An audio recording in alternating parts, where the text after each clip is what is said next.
Hey everyone, welcome to the first proper devlog of my VR zombie shooter. I've been working on this game for a while now, building, tweaking, and figuring things out as I go. The game's all about that classic shoot and survive vibe. You are a one-man army facing wave after wave of zombies, doing whatever it takes to stay alive. I wanted it to feel fast, immersive, and just plain fun. Full VR chaos where every reload and headshot counts. In this video, I'll show you what's working, what's still in progress, and what's coming next. Let's dive in.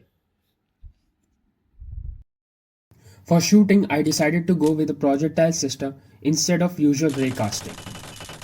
In VR, it just makes a big difference. You actually get to see bullets flying, which adds this extra bit of satisfaction when you line up a shot and it hits, especially headshots. It gives the whole combat system more weight and physicality, and honestly, it felt way more fun. Setting it up wasn't easy though. It meant I had to fine-tune projectile speeds, collision layers, and make sure the impact responses felt punchy. Still tweaking a few things here and few things there, but overall it already feels more immersive than I thought, especially more than an invisible instant hit system.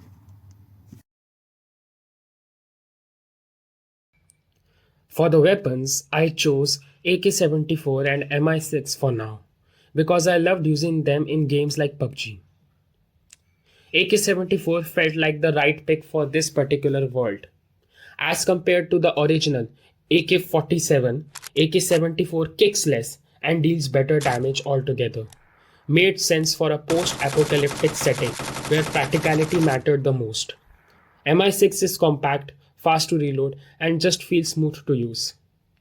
Getting them into VR meant sorting out the grab points, reloading mechanics, projectile system, etc.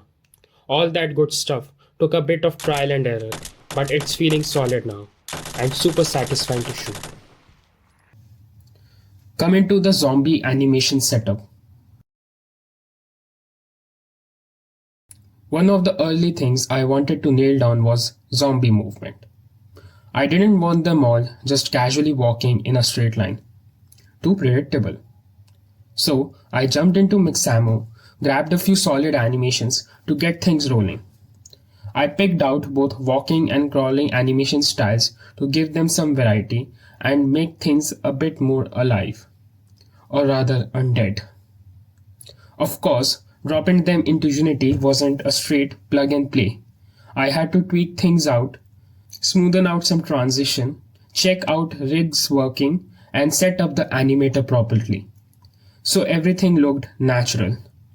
But it was worth it. The crawling zombies especially added a cool layer of unpredictability. Another layer of unpredictability was setting up nav mesh. With the help of Unity's nav mesh solution, I could add a bit more randomness in their walking cycle and the way they came to the player to hit him. The game's still in its prototype stage, but I have started tossing in some assets, just to get better visual of the space. It's nothing fancy yet, mostly to break up the blank areas and help picture what final game could be. Since the player's mostly standing in one place, I focused more on designing tight arena style layout, something that feels immersive, but still gives zombies enough space to hit us up. It's more about how the environment frames the chaos around you than giving you room to explore.